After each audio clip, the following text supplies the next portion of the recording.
All right, welcome back to the show, everybody. Hope y'all having a great day so far. So I had another members request here, and this one is to check out a video from Basketball Universe, and this should be interesting. This one is from not too long ago, just a couple weeks ago, and it slipped under my radar. It's titled Michael Jordan versus LeBron James. Who was more clutch in the finals? I mean, I'm going to automatically vote for the guy who went 6-0 in the finals versus the guy who went 4-6. But I'm going to be interested in this because I'm sure there's some weird stat, some weird way in which, you know, LeBron is going to make this like somewhat of a contest. But it's going to be interesting to see how it is because, I mean, how many clutch moments have we seen from Michael Jordan in the finals? Whether it was him making the big shot or if he was him assisting to the big shot, it was usually coming through his hands. So this should be very, very fun and interesting to check out with you guys. So anyways, without further ado, I say let's get right into it, guys. Basketball Universe, fantastic channel. I'm sure most of you guys know about it at this point, but the link is going to be down below in the description if you want to check out his channel, and highly recommend it, honestly. He's been doing great, consistent work for years now. And yeah, quick shout out to channel members. You'll see a list of channel members down in the description as well. And yeah, without further ado, I say let's get into this comparison. Like the video if you could, hit that hype if you got any. I'd appreciate it. And as always, get into the comments and let's have a good conversation with how this develops. Let's go. The clutch numbers in the finals between Michael Jordan. Yeah, let's do it. But put your vote in. Who's more clutch in the finals? Make that your first comment, and then we'll see at the end how you feel about it. Because I mean, I already said it. MJ's my vote. Let's go. And LeBron James is so embarrassingly one-sided that it should come with a parental warning.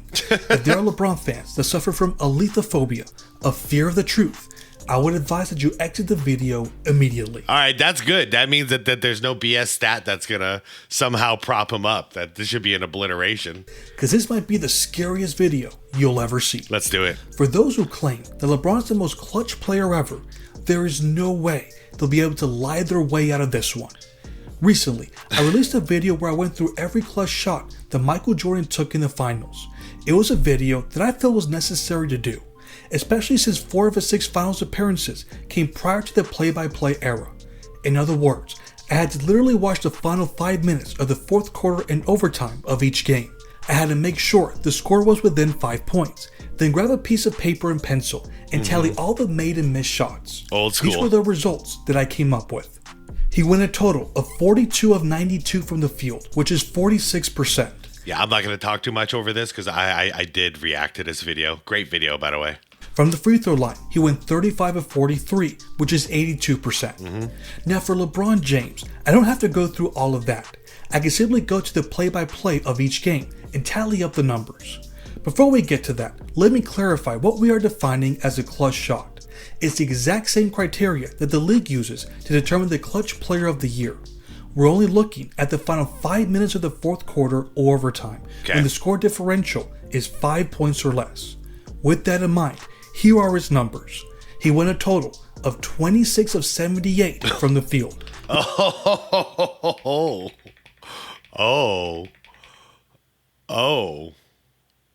Damn. Okay, so what's that, like 36%, something like that?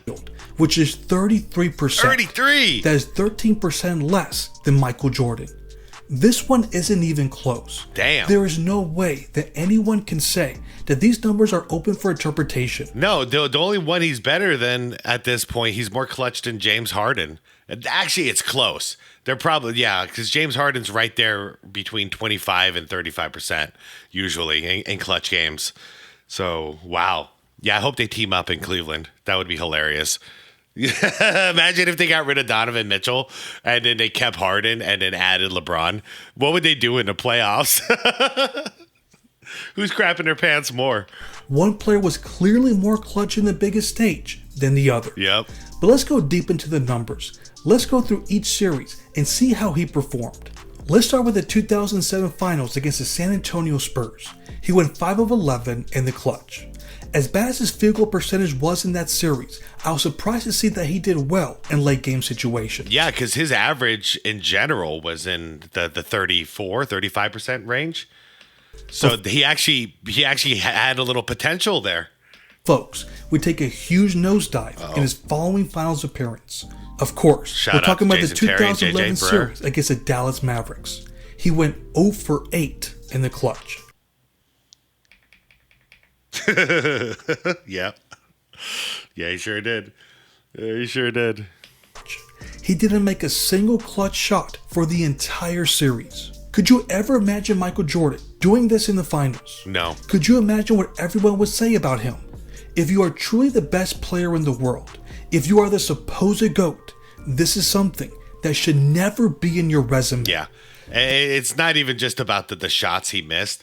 Like, for me, the real story of this NBA Finals was him ducking and hiding. Yeah, he was in the clutch time. He was hiding from the basketball. He did not want it. He wanted nothing to do with this. He was scared. This is a huge reason why the Miami Heat. That's why. Yeah, it's not even clutch or not clutch. Like, this is the next level. This was choke. Like, yeah, it was bad.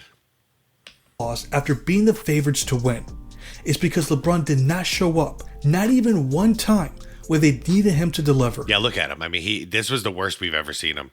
The worst I've ever seen him. Like, he was panicked out there.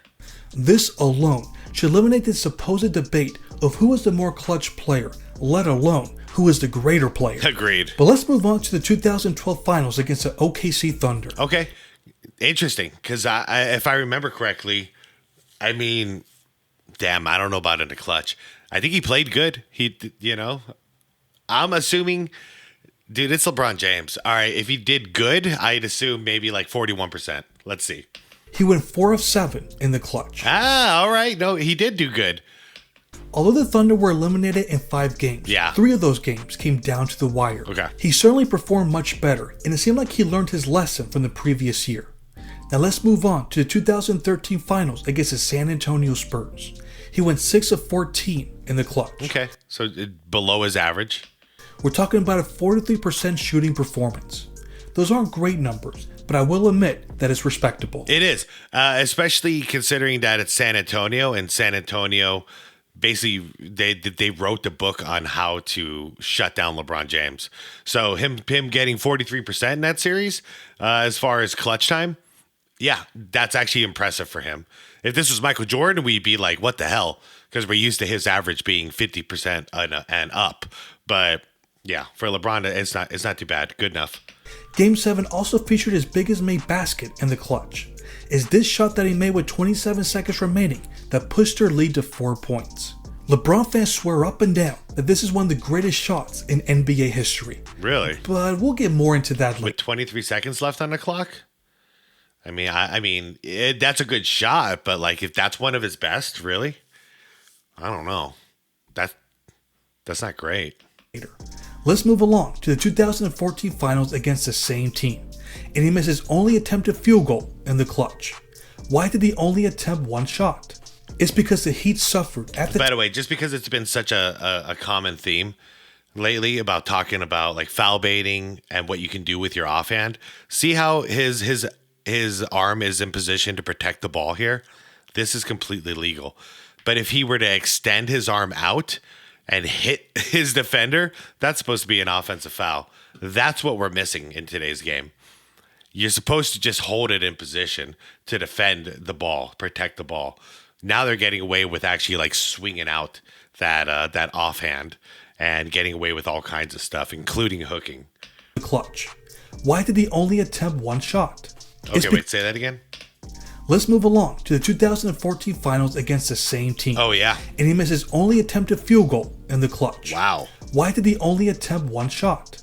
It's because the Heat suffered, at the time, the largest margin defeat in finals history, which was by 14 points per game. But in 2015, he had plenty of opportunities to showcase what he can do in the clutch. And this one was ugly. Against the Golden State Warriors, he went 3 of 15. Oh. Wow. Wow. Damn. That is 20% from the field. Wow, we don't talk about this one that much. This was the only time where LeBron tried to do his best Michael Jordan impression. With Kyrie and Kevin Love out, he became a volume shooter. He should be able to testify that it's not as easy as it looks. Yeah. It takes a certain kind of motor to continue being efficient after looking to score all game. Mm-hmm. The great scorers know exactly what to do to save your best for the very end. Yep, and once again, MJ always got double teamed. He never had another guy who could get double teamed. He never played with another player who ever got a double. So yeah, with Kyrie out, yeah, that brings a lot more defensive attention to LeBron James. Welcome back to how it was in Cleveland, your first stint, and welcome to how Michael Jordan's whole career went. That's exactly hard to why, score. When it comes to pure scorers, along with clutch performers, these two players should never be in the same sentence. Agreed, yeah, because MJ is still doing it at a 50% or higher caliber, despite all of that. Don't get mad at me. It's all in the numbers. Yeah. Now let's move on to the 2016 finals against the Warriors. Okay. For many people, this is one of the greatest finals series ever. In my mind, I thought there were many games that went down to the wire. But I think our memories fooled us. There was only one game where the score was under 5 points with under 5 minutes remaining. Wow. That was in Game 7. Game 7. How did LeBron perform? He went 1 of 5. That one right there made you the greatest of all time, huh? Game 7, huh? That one right there? That's what you think? The clutch. Everyone remembers what he was able to do. Yeah, everyone just remembers the damn block. But why did Kyrie have to take that shot when he's got the quote-unquote GOAT on his team? Why did Kyrie have to make that big shot? Well, if you're a coach and you've got your main guy going 1 for 5 from the field, and you got a guy like Kyrie waiting on standby, yeah. Coach Lou was completely right by going to Kyrie. Event. Even the biggest LeBron haters can't minimize how big of a stop that was. Absolutely, it was a big block. The only reason, I get annoyed with this block is that they try to take away from Kyrie's shot because of the block. In my mind, we should appreciate both. They were both good plays. I have nothing bad to say about it. But on offense, he took 5 of the 8 shots that the Cavs took down the stretch. He simply couldn't deliver in those moments. What is that The move? same can be said about the 2017 finals against Golden State. For the second year in a row, only one game went down to the wire. It was Game 3. And for the third time... Imagine going 1 for 5 from the field in the clutch time of Game 7, and then you get bailed out by your co-star, and then afterwards... you go and proclaim yourself that one made you the greatest of all time. You can't make this stuff up. It's like cartoon stuff. He didn't make a single shot. Wait, say it again. It was Game 3. And for the third time, he didn't make a single shot.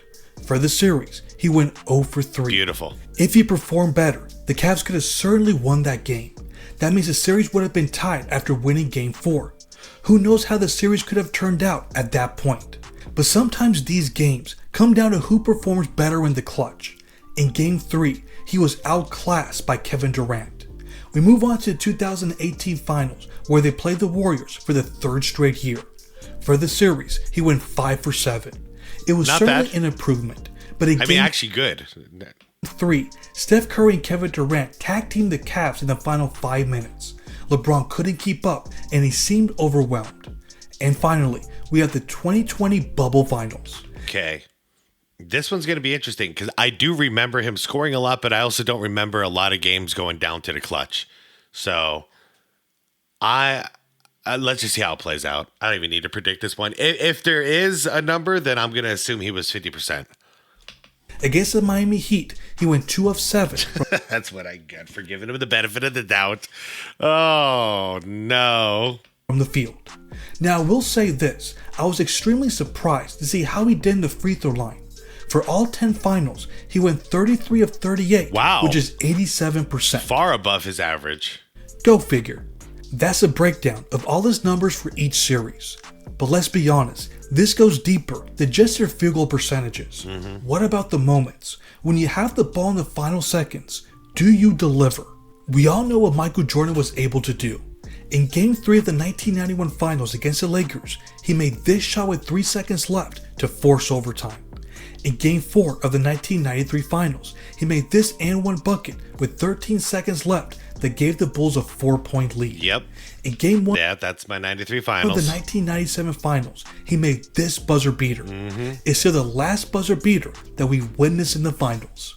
Then in Game 5 of that same series, the flu game, he made this three-pointer with 25 seconds that gave his team the lead and won the game. I love that play, dude. That two-man game between him and Pip.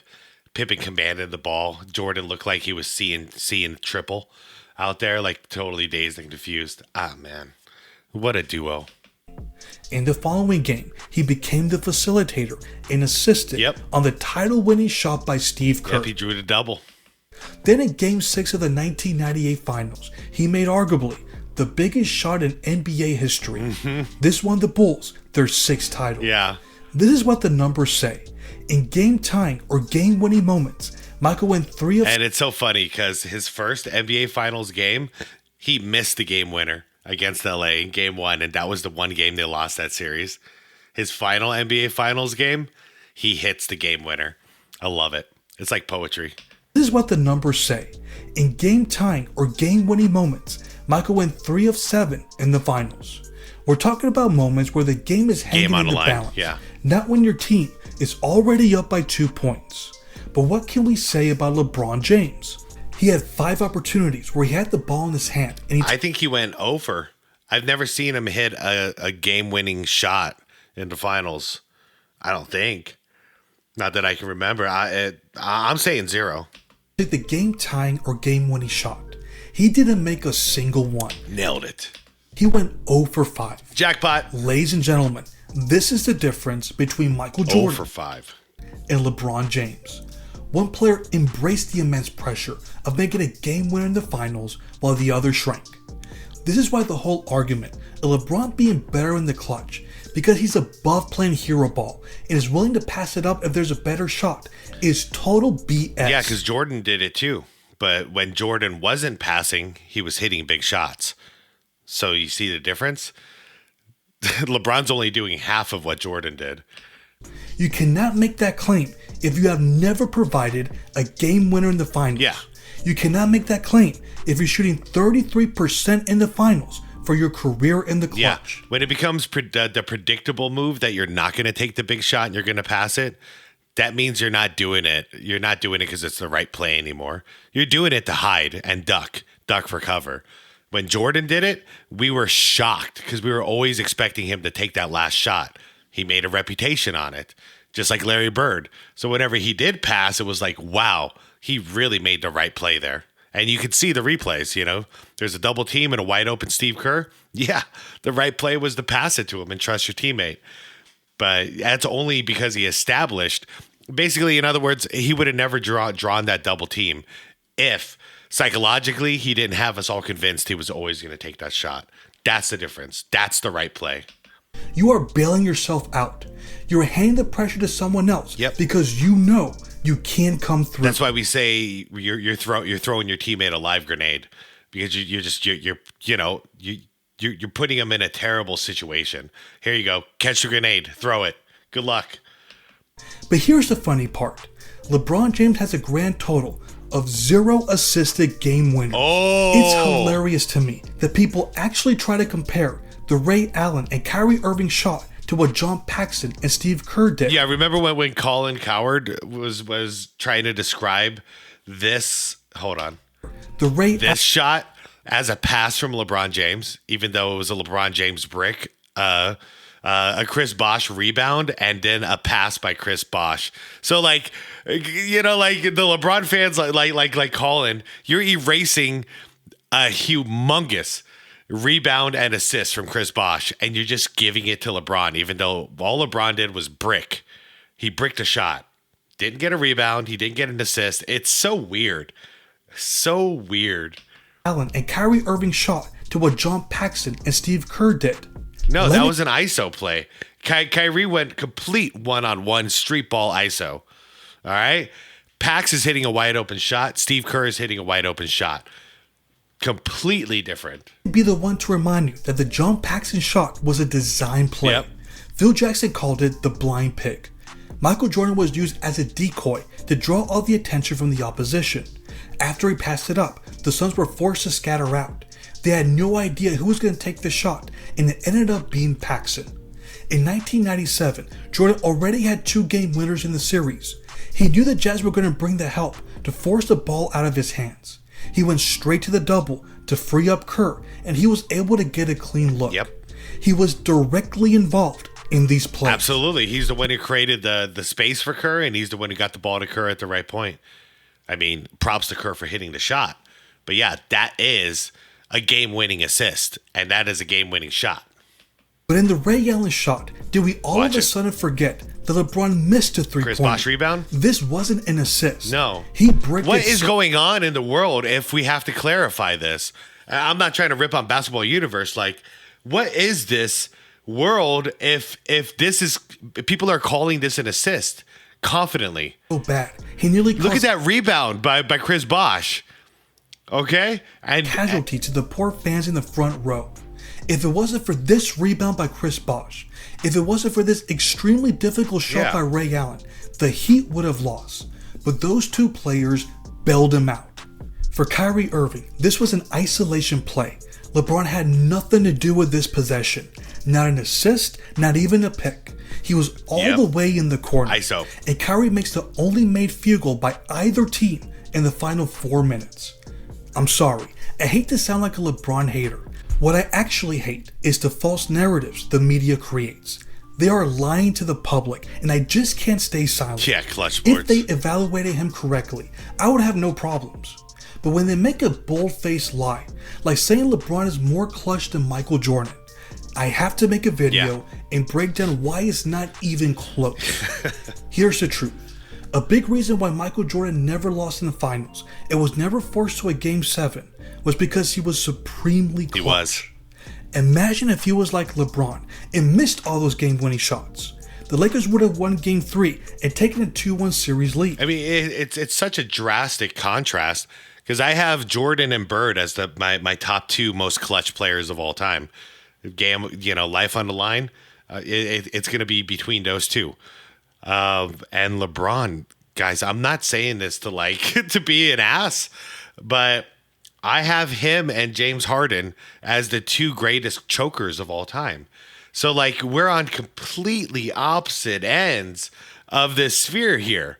MJ's on the top as far as the most clutch, and LeBron is tied at the bottom as the least clutch. This should not even be a conversation. But they do. I've seen them debate it. LeBron fans will debate all day with some weird stats that somehow says LeBron James is clutch. And I'm like, okay. Just use your eyes, buddy.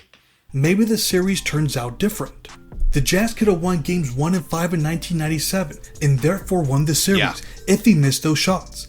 In 1998, Utah could have won in 98? Game 6 if he missed that shot. And if he missed that shot, then I don't think Scottie Pippen was going to play Game 7. That would this was do or die in my mind, and Jordan delivered on both ends. Forced the Game 7. With Scottie Pippen being limited, they would have been in great position to win the title. Yeah, I think the Jazz would have won it. Do you see the difference? Now let's look at the other side. If LeBron was more efficient in the clutch, if he made half of those game winners. Same story, different game. Fourth quarter, 2 points, 1 for 4. Yeah. 0 for 0 free throw, so he didn't get to the line. Dirk got to the line 3 times. Those game winning or game time shots. Maybe he has 5 or 6 titles. Maybe he would actually have a case to be the GOAT. But the reason why he has a losing finals record and Jordan has a perfect finals record isn't because his opponents were so much tougher. A big reason why was because Michael thrived in the pressure, and LeBron never really figured that out. Oh, and by the way, for those who laugh at the notion that Kobe is more clutch than LeBron, wait till you hear how he did in the finals. He went 27 of 60, which is 45%. How ironic is it that the closest thing to MJ was only 1% worse. Wow. It's just perfect. Okay, because his regular shooting percentage is much lower than Michael Jordan's, but in the clutch he rose it to nearly match MJ. Very nice. Honestly, that would be two more fun videos. One, Kobe versus LeBron in the clutch, and two, a fun, good-spirited Kobe versus MJ in the clutch. That would be really fun. I know that no matter what we say, this debate will never end. But at least we have the data to back up what we've already known. But what about you all? How would you explain why LeBron's numbers are so low? Is it more mental or lack of skill? Let me know in the comments. Really? Thanks for watching. Great video, guys. Link is down below to check out Basketball Universe in the description. And to answer his question, it's a little bit of both, and they play into each other. So it's lack of skill first and foremost. Because if you're not confident in your skill, and in this case, mainly it's like your jump shot that LeBron's not comfortable with, and that's what you need. That's what your go-to is in the clutch for pretty much everybody, is a nice jump shot. He's not confident in his skill, which therefore leads it to be a mental game, and that's why he chokes under pressure, is because, yeah, he's not confident.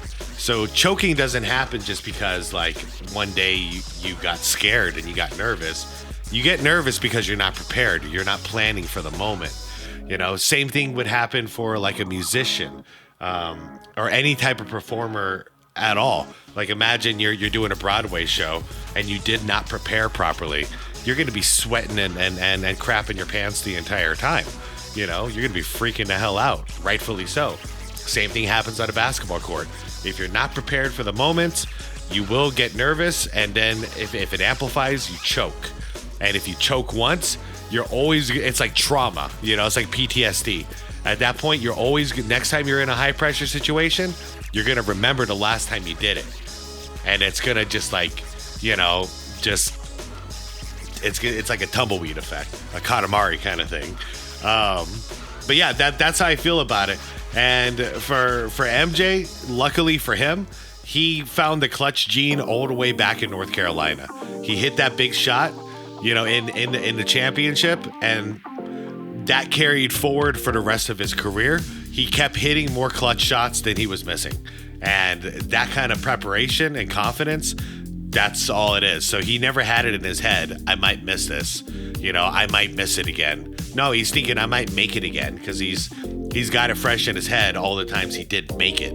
So why not take it? You know, take the damn shot.